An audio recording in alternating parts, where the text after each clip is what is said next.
Ken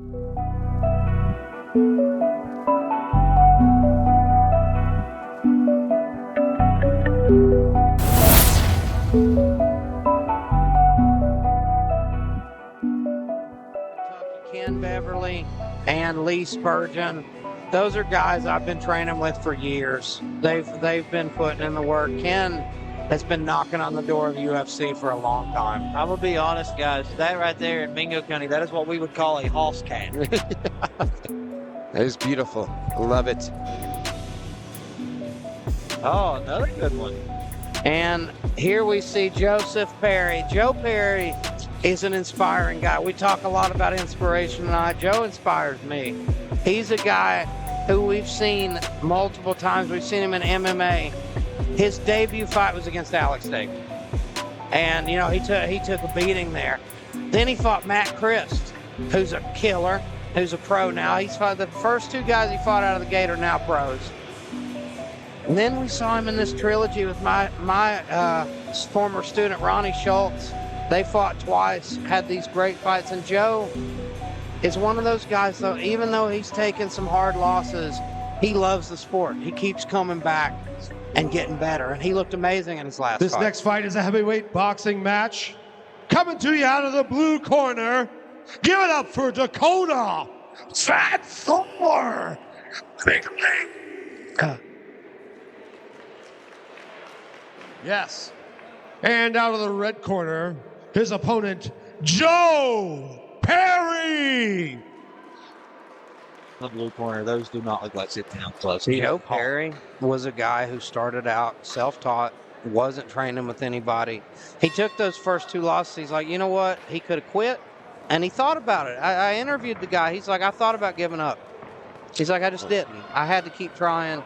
And here he's getting lit up. Yeah, he is. But he weathered the storm. Joe's real tough. And he's been dedicating himself to boxing now. He's been training with Eric Oden a lot, I've noticed. Training up at Elk River Boxing Club.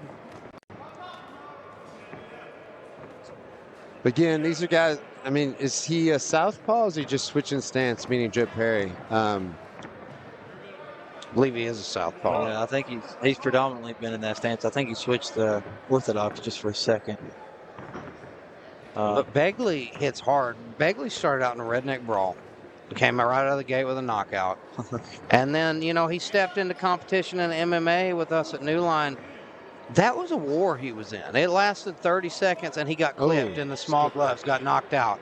But here he comes back, and he looks hungry, looking for another win. Well, both guys look very, very technical, very seasoned. You can tell they've been in there before. I mean, this is not super sloppy. This looks pretty good. I mean, to be honest, right? For heavyweights, especially, too. Oh, big right hand from Fat Thor there. I mean, that's the thing. Thor's very aggressive, right? We can't take that away from him. And that's going to... He's got Perry hurt, too. Yeah, that's going to be big on the judges' cards right now. Perry's tough, though. He's always really game. 30 seconds here. So far, I think Thor's got it. The one thing I like about Perry, he always just looks, no matter if it's the beginning of the fight, middle of the fight, end of the fight, he always just looks fed up. Yeah, that's He's a good always point. just like, oh. All right. That was a nice jab from Perry. And Thor lands a big right hand. Oh, Big shot from Joe Perry, though. And another. 10 seconds left. If he land another one, I don't think he can steal the round, but he can definitely come on strong at the end. He looks like the more technical guy. He does. But I've seen that a lot. He's getting overwhelmed with power and strength right now. And that's what I've seen of the more technical guys is they're willing to cover up because they think they're safe, but they're losing the round. Here's my question to you, though. Can Fat Thor, can Dakota Begley maintain that pace for 3 rounds? That's what we're going to find out. I think they can. I'm looking at Thor right now, and he looks good. I don't think his output was too crazy. I feel like he's getting good, advice from his corner. They're telling him to move off to the side. Yeah, Lee Spurgeon was a former pro boxer himself, so he's definitely giving him the right advice. I'd be telling him, keep doing what you're doing, man. You're overwhelming him. Get him up against the cage and piece him up because he doesn't seem to have an answer for it. Yeah, and he looks calm over there, right? He's telling him that, pump that jab, move off to side, same things we're saying. But he definitely won that first round just on aggression, right? This is the round that means something. You know, if Thor comes in and takes this round, then the fight's over, right? I think Joe Perry has got to stop him from getting him up against the fence. He needs to cut angles and stay out in the open. Try to keep the center of the cage. But you know, so far this has been the theme of the night in a lot of fights. Joe Perry looks very technical, but his punches don't have a pop to him, right? Yeah. So he's landing very good. But more of a push. Exactly. His stance looks good, but it's not doing any damage. So then Thor walks right through him and then just lands whatever, you know? Uh-oh. Lost the mouthpiece here. Uh-oh. He said, that's his, not mine. That's a good break for two heavyweights, right? In any kind of break. And if you don't know your own mouthpiece fell out, I don't know what that says for you. Yeah, that's a little sketchy. I think Begley looks like the fresher guy, actually. Oh, yeah, for sure. Well, his punches just got a lot of pop to him, right? Look at that. I I mean, will say, I think his head high is stronger, too. I think he's a hoss. yeah, Hoss cat. it's a good point, right? Look at that. Oh, Good right to the body, followed over the left to the head. oh, yeah.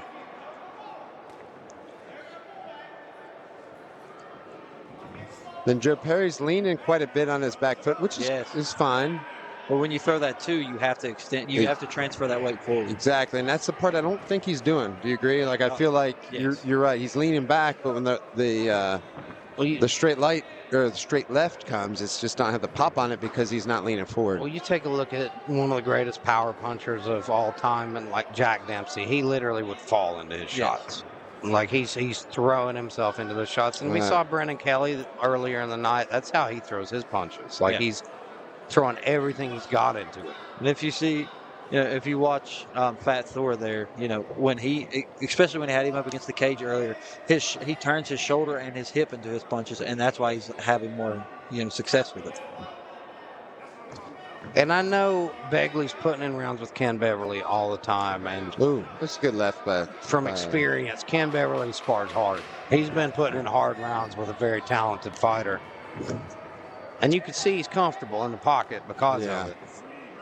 Thor's still, because he's not feeling the power, he just stalks him down and walks through everything, right? Lee Spurgeon, too, in his corner, is one of the meanest guys you'll ever spar. He's such a dick. Every time you spar him, he'll stick his tongue out at you. He'll laugh at you. He makes you want to punch him in the face so bad. I used to love training with Lee. He's one of those guys, like, you hate him. You like Lee, but you hate him.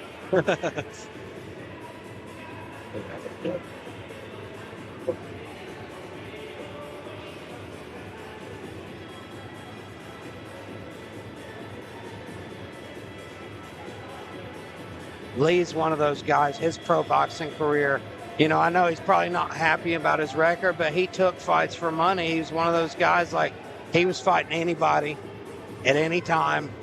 He's a smaller guy. He took fights against some giants, like, and never shied away from anybody. And I like seeing him here coaching because he's got a lot of experience. Who's Thor just waiting through the punches again. And I think that's a good advice. I just heard him say, let those hands go, Joe. And that's right.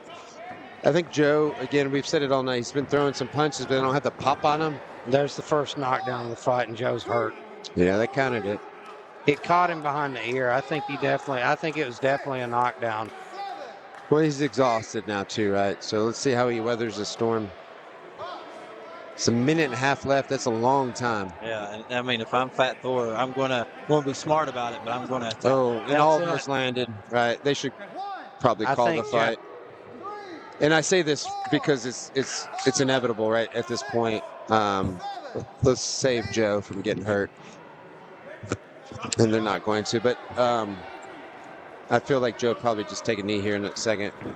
He's tired. Joe needs to use his clinch here to survive. Yeah. There we go.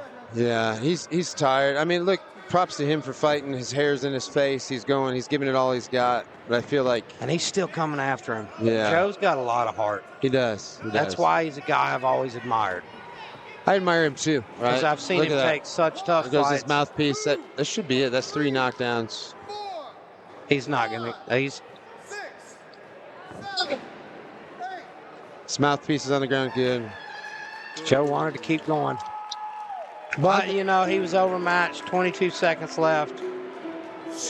Oddly enough, that was Thor's mouthpiece that went running.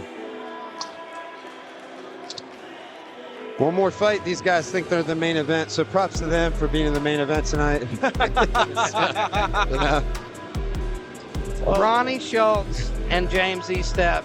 Ronnie Schultz is a guy who started training with me at Underdog Fight Academy.